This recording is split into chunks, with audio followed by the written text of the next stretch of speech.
Firstly, my dear, good morning all of you. देखो बेटा, हमने आज तक कितने पेपर सेट 13 है वो कंप्लीट कर लिए हैं। आज मैं बात करूंगा पेपर सेट 14। पेपर सभी को डिलीवर हो गए ना भाई? Yes sir. ध्यान से देखना बेटा, पहला जो क्वेश्चन है उसके बारे में, which is the highest coffee production state in India? Bharat में सबसे अधिक कॉफी उत्पादक राज्य कौन सा है? तो इसका राइट आंसर होगा ऑप्शन है बी, यानी कर्नाटक।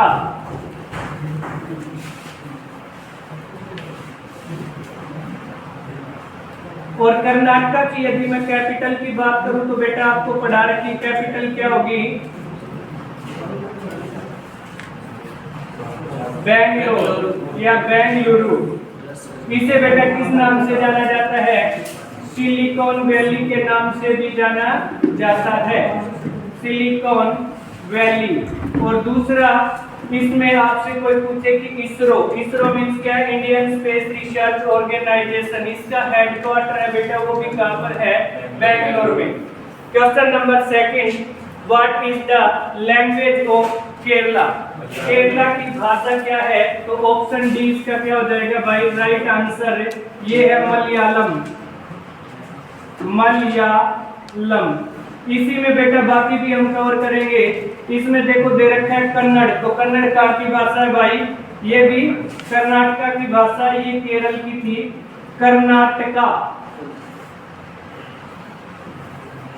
की। कौन सी भाषा है भाई? कन्नड़। एक ऑप्शन दे रखा है इसमें तमिल, तो तमिलनाडु की भाषा है भाई। ये कहाँ की है? Tamil Nadu.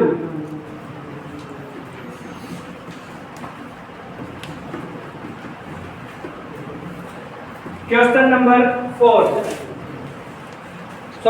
Number 3, Mohiniyattam is the folk dance of which state? Mohiniyattam है वो किस राज्य का लोक नृत्य है?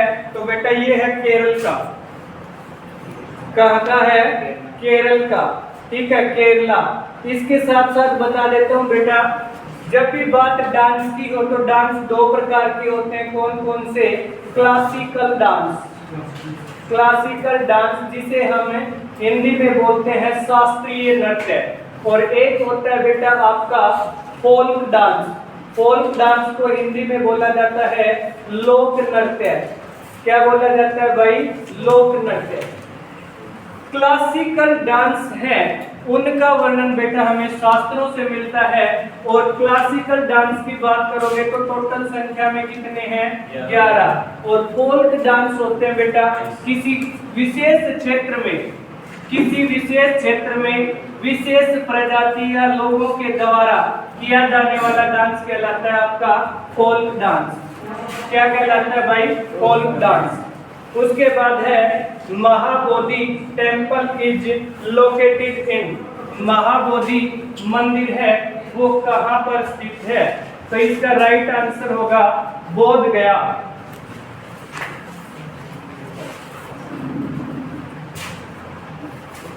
बोध गया। और बोध गया कहाँ की जगह है भाई? ये बिहार की जगह है। बोध गया कहाँ पड़ता है? बिहार में।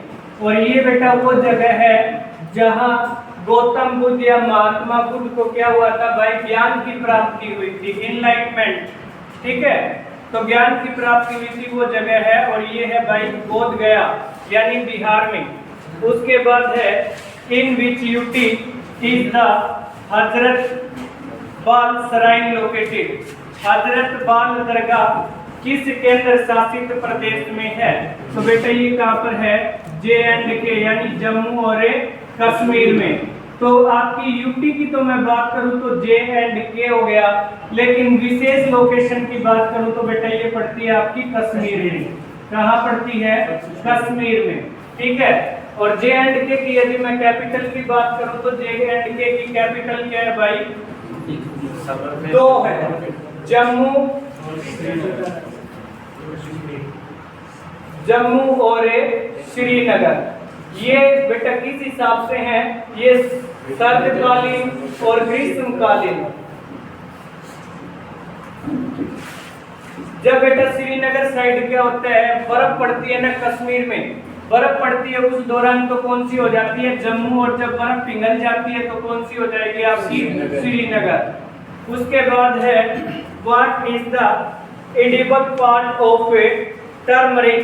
टर्मरिक होती है बेटा आपकी हल्दी, तो हल्दी का कौन सा भाग खाने योग्य है, तो इसका राइट आंसर होगा स्टेम यानी तना, जिसकी अदरक के जैसी संरचना होती है भाई, जमीन के नीचे फैलती यानी स्टेम तना। ठीक है, अगर साइंस की भाषा में मैं बात करूं तो इसको बोला जाता है राइजोम। क्या बोला जाता है भाई, राइजोम। ठीक है, तो हल्दी कौन से भाग से प्राप्त हुई, तने से। इसी प्रकार मैं सैफरन की बात करूं, केसर की बात करूं तो वो कौन से भाग से प्राप्त होता है, स्टिग्मा। सैफरन यानी केसर, ये कौन से भाग से, स्टिग्मा। और इसी प्रकार यदि कॉफी की बात की जाए तो कॉफी कौन से भाग से, सीड्स या बीन्स। ठीक है भाई, सीड्स या बीन्स, बीजों से प्राप्त की जाती है। नेक्स्ट बात करूंगा question number 7। What is the most spoken language in the world. दुनिया में सबसे ज्यादा बोली जाने वाली भाषा कौन सी है, तो कौन सी है भाई, इंग्लिश। इंग्लिश भाषा का पूरे वर्ल्ड में सबसे ज्यादा प्रयोग किया जाता है। ठीक है, और हमारी हिंदी भाषा की बात करूं तो हमारी राष्ट्रीय भाषा कौन सी है, हमारी राष्ट्रीय भाषा कौन सी है, हिंदी। नहीं बेटा, हिंदी हमारी राष्ट्रीय भाषा नहीं, बल्कि हमारी क्या है, राजभाषा है। क्या भाई, राजभाषा। भारत की कोई भी राष्ट्रीय भाषा नहीं है, और इसे राजभाषा का दर्जा या इस भाषा के बारे में वर्णन हमें कौन से आर्टिकल में मिलता है, आर्टिकल 343 में। और हमारे संविधान की अगर बात करोगे तो कौन से शेड्यूल में यानी सूची में, तो 8वीं सूची में 8th शेड्यूल में क्या बताया गया भाई, कितनी भाषाओं को मान्यता प्राप्त है, 22 भाषाओं को मान्यता प्राप्त है 8वीं अनुसूची के तहत, आर्टिकल 343 के तहत। ठीक है भाई। उसके बाद question number 8, which country has the highest number of irrigation canals in the world. संसार में सबसे अधिक सिंचाई नहरों का जाल किस देश में है, तो कौन से देश में भाई, पाकिस्तान में। पाकिस्तान।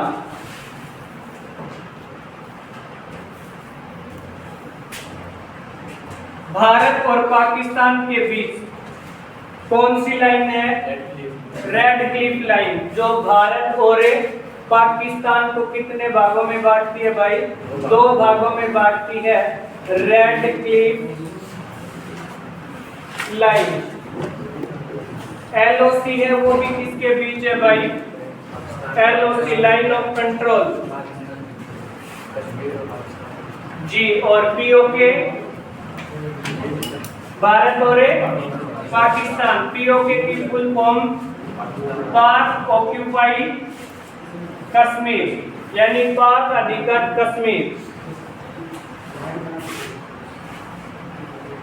उसके बाद नेक्स्ट क्वेश्चन है, Washington DC is situated on the bank of which river. Washington है वो कौन सी नदी के किनारे पर बसा हुआ है, तो राइट आंसर है Potomac, option B, option B Potomac.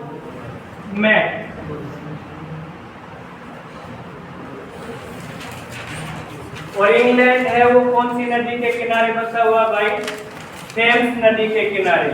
ठीक है, नेक्स्ट आ जाओ, when was the national anthem संग फॉर द फर्स्ट टाइम। पहली बार राष्ट्रीय गान कब गाया गया, तो ये कब गाया गया था बेटा, 1911 में। एग्जैक्ट डेट की बात करें तो कब गाया गया था भाई, 27 दिसंबर को। ठीक है, थोड़ी डीपली बात करूं तो मैं इसका ऑथर था यानी लेखक। ऑथर कौन है भाई इसके? गलत बात। ऑथर है भाई R.N. टैगोर यानी रविंद्रनाथ टैगोर। ये उनकी कौन सी बुक से लिया गया? बुक की बात करोगे तो एक साहित्य की बुक थी इनकी, गीतांजलि। और इसी बुक के लिए इन्हें 1913 में क्या मिला था भाई? नोबेल प्राइज मिला था। और नोबेल प्राइज कौन सी सरकार देती है भाई? स्वीडन सरकार देती है। ठीक है।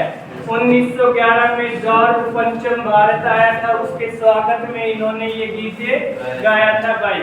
और गेटवे ऑफ इंडिया की शुरुआत मुंबई में कब हुई थी भाई? 1911। और इंडिया गेट 1921। Very good. फिर इसी में भाई सबसे पहली बार 1911 27 दिसंबर कौन से अधिवेशन में भाई? कांग्रेस का कलकत्ता अधिवेशन था। कौन सा था? कलकत्ता सेशन। हिंदी में अधिवेशन बोलते हैं भाई। अधिवेशन हुआ था, उसमें गाया गया था ये। ठीक है।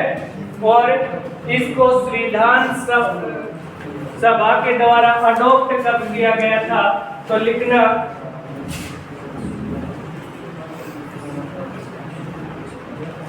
अडॉप्टेड बाय सीए का मतलब है भाई कॉन्स्टिट्यूशन असेंबली के द्वारा। कब किया गया था भाई?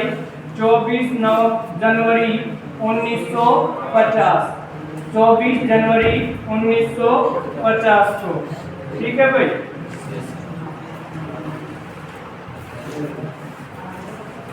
नेक्स्ट है question number 11। The national sports day is celebrated on which day?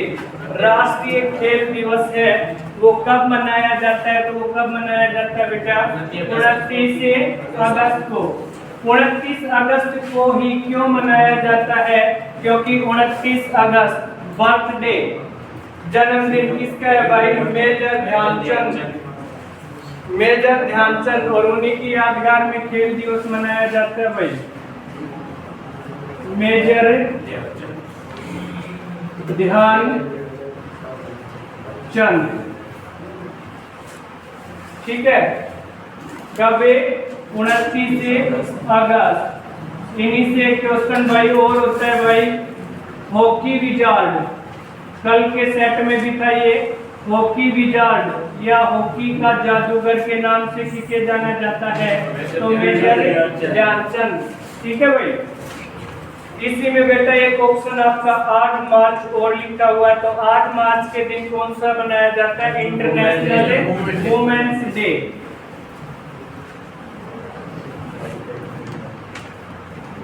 International Women's Day. ठीक है। एक और ऑप्शन है भाई इसमें 22 जुलाई।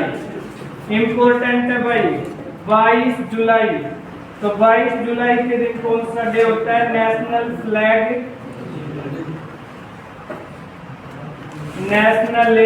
Flag adopt day. 22 जुलाई 1947 को जो अपना भाई क्या है? ट्रायंगुलर यानी तिरंगा है, उसको राष्ट्रीय झंडे के रूप में अपनाया गया था। इसके बाद इसी में एक 7 दिसंबर। तो 7 दिसंबर किस लिए मनाया जाता है भाई? ये होता है आपका armed force flag day.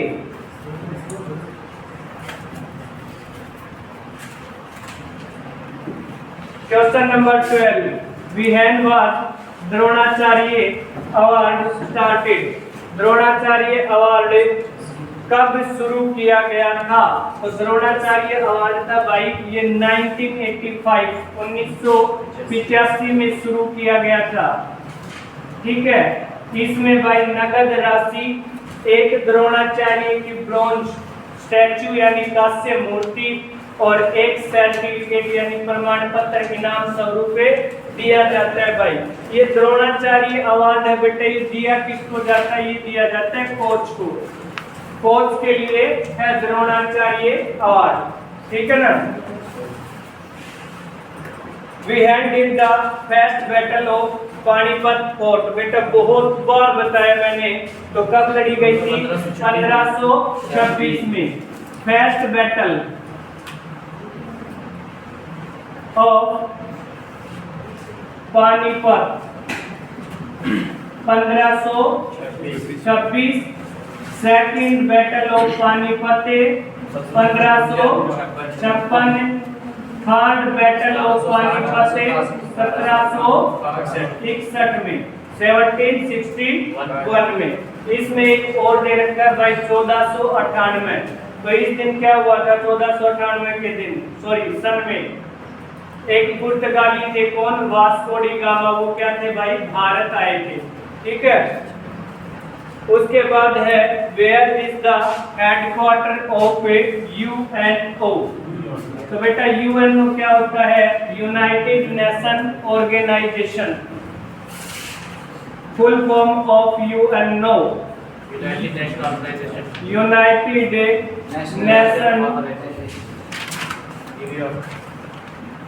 Organisation. इसकी बात करोगे तो स्टेबलाइज्ड, इसकी स्थापना कब हुई थी भाई? 24 अक्टूबर 1945 1945 को। इसका हेडक्वार्टर की बात करोगे तो कहाँ है भाई? न्यूयॉर्क। कहाँ है? न्यूयॉर्क। और इसके सेक्रेटरी जनरल की बात करोगे तो सेक्रेटरी जनरल कौन है? एंटोनियो गुटरेस, ठीक है। इस यूएनओ का काम क्या होता है भाई? तो यूएनओ का काम है इंटरनेशनल लेवल, अंतरराष्ट्रीय स्तर पर सभी देशों के लिए शांति और सुरक्षा की देखरेख करना।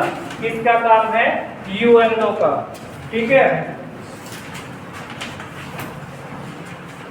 Next question number 15, what is the name of Rajiv Gandhi rest? Rajiv Gandhi का जो समाधि स्थल है उसका क्या नाम है? तो राइट आंसर होगा इसका वीर भूमि।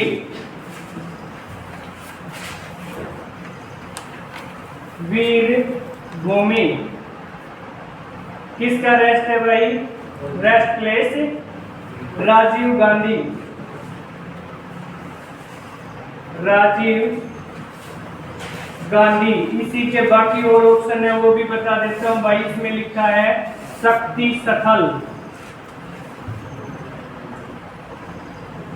शक्ति स्थल है ये, किसका रेस्ट प्लेस है भाई? इंदिरा गांधी।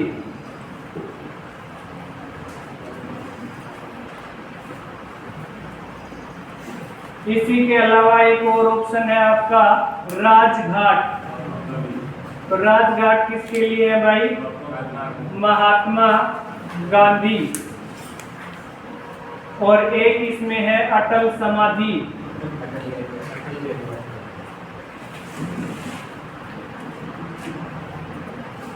अटल बिहारी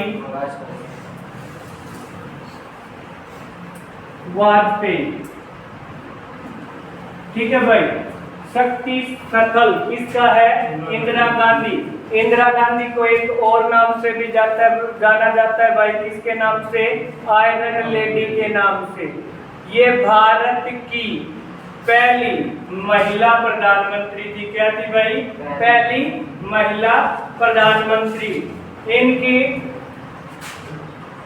डेथ की बात करोगे तो कब हुई थी भाई? 30 अक्टूबर 1984 में हुई थी भाई, ठीक है। और एक बार प्रेसिडेंट रूल या इमरजेंसी लगी थी 1975 में। उस दौरान ये क्या थी भाई? भारत की प्रधानमंत्री। प्रेसिडेंट रूल लगाता कौन है भाई? प्रेसिडेंट।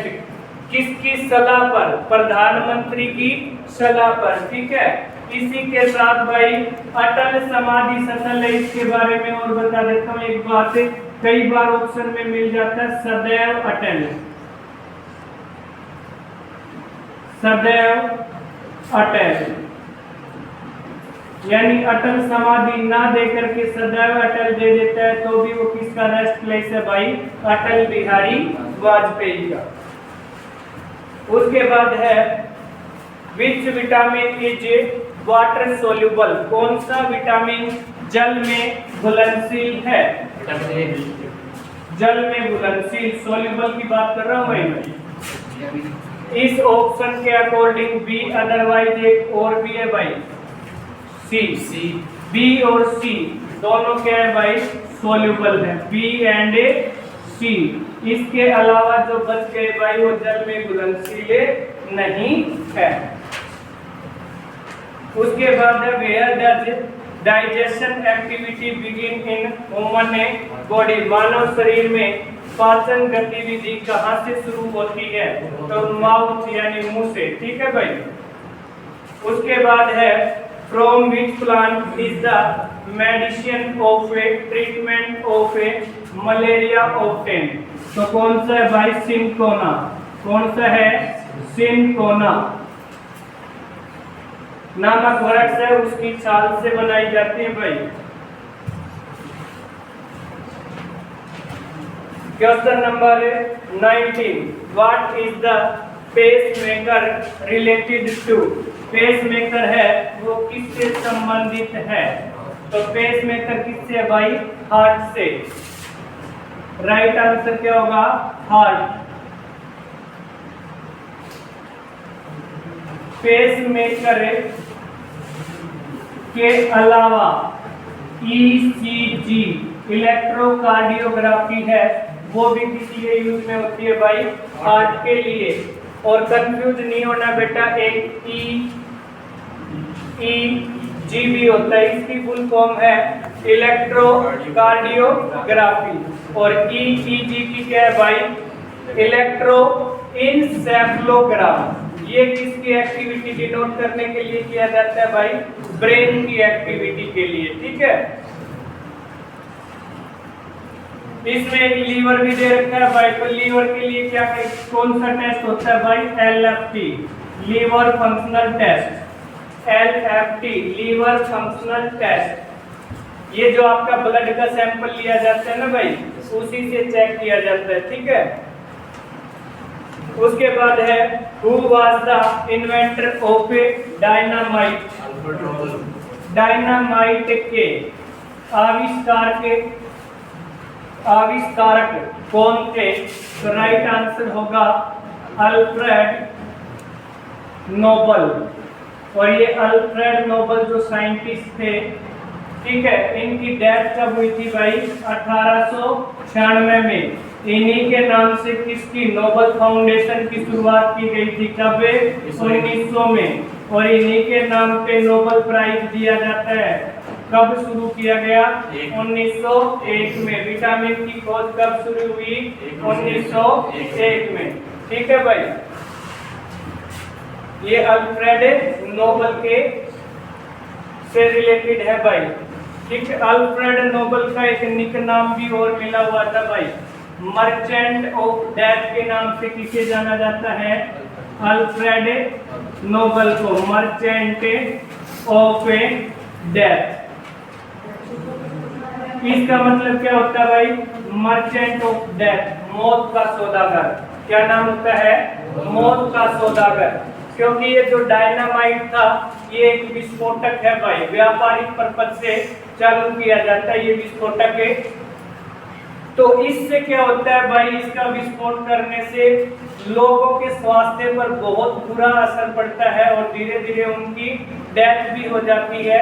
इसलिए इनको निक नेम मिला, यानी इनको किस नाम से बोलने लगे? मर्चेंट ऑफ डेथ, यानी मौत के सौदागर।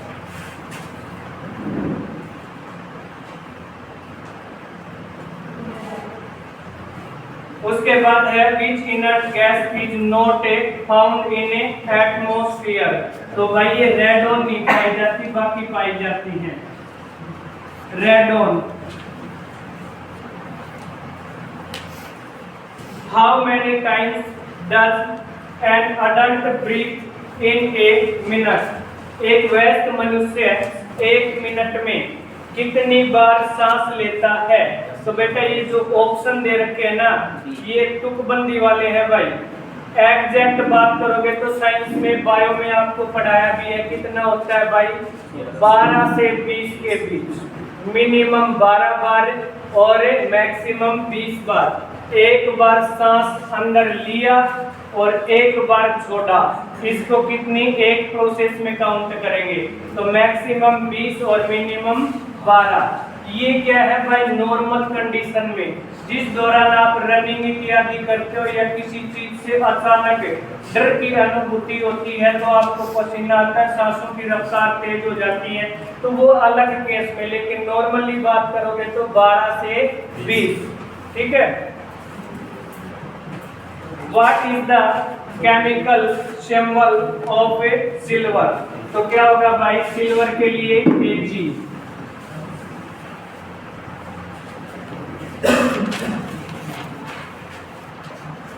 इसमें बेटा Hg भी दे रखा है, तो Hg से किसे डिनोट करते हैं हमें? मरकरी, पारा जिसे बोलते हो भाई। ठीक है। इसके अलावा Au दे रखा है, Au से किसको डिनोट करते हैं? गोल्ड को। एक Sn भी दे रखा है भाई, तो Sn से किसको डिनोट करते हो? टिन को। Who discovered the neutron? तो कल ही बताया था भाई, ट्रिक्स भी बताई थी आपको, ईट पर नाच। ठीक है। तो इसमें क्या बोल रहा है भाई? किसकी पूछ रहा है ये? न्यूट्रॉन नाच है, तो किसने? जेम्स चैडविक ने।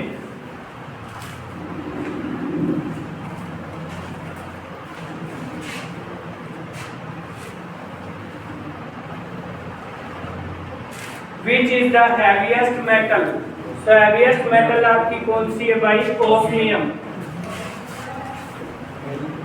ओस्मियम।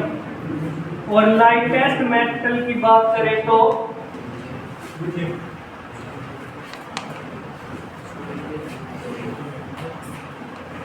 ये हो जाएगी आपकी लिथियम। ठीक है। उसके बाद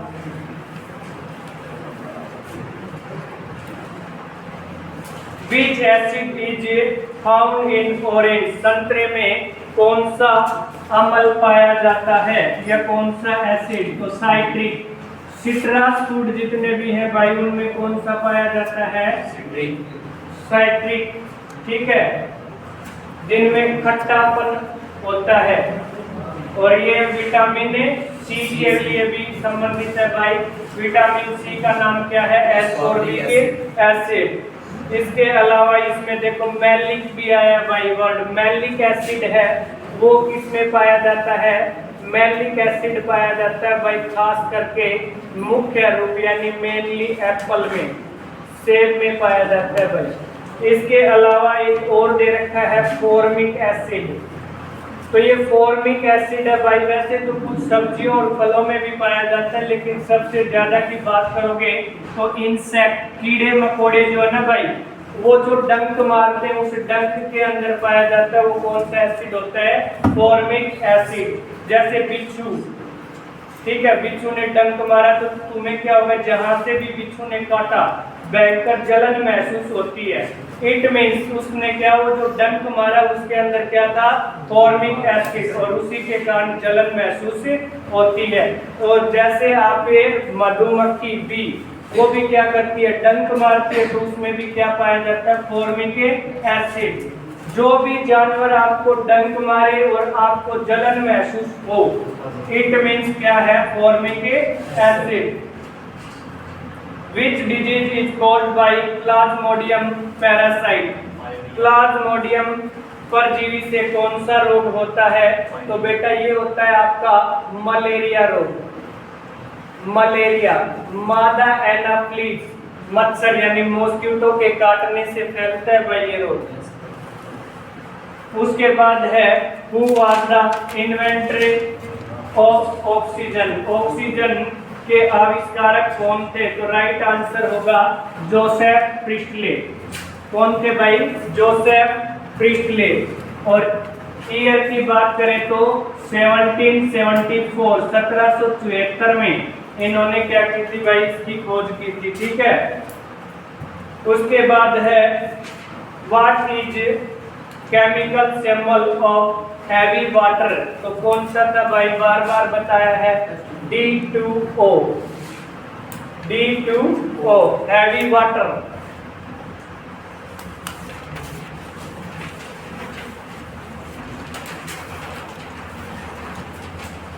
लास्ट में आ जाओ भाई, who was the inventor of hydrogen bomb, hydrogen bomb की खोज किसने की थी, तो एडवर्ड टेलर ने।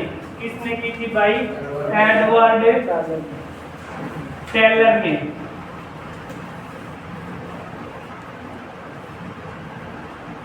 इसी में देखो बेटा एक और है, रॉबर्ट ओपनहेमर, इन्होंने किसकी खोज की थी, एटम बम की। डिफरेंस है भाई, ये है आपका कौन सा, हाइड्रोजन बम। क्वेश्चन यही कंप्लीट होता है आपका, हाइड्रोजन बॉम्ब। जब हाइड्रोजन बॉम्ब का इन्वेंटर है तो इसके साथ साथ इसका भी पता होना चाहिए कि एटम बॉम्ब की खोज किसने की थी, तो रॉबर्ट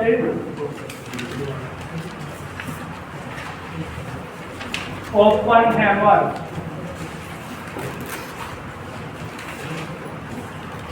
और जो आपका पिस्टल होता है उसकी खोज किसने की थी, सैमुअल कोट ने। किसने की थी, सैमुअल कोट ने भाई। ठीक है, तो ये थे बेटा आपके 30 क्वेश्चन। इनमें किसी बच्चे को कोई दिक्कत हो तो पूछ सकता है भाई।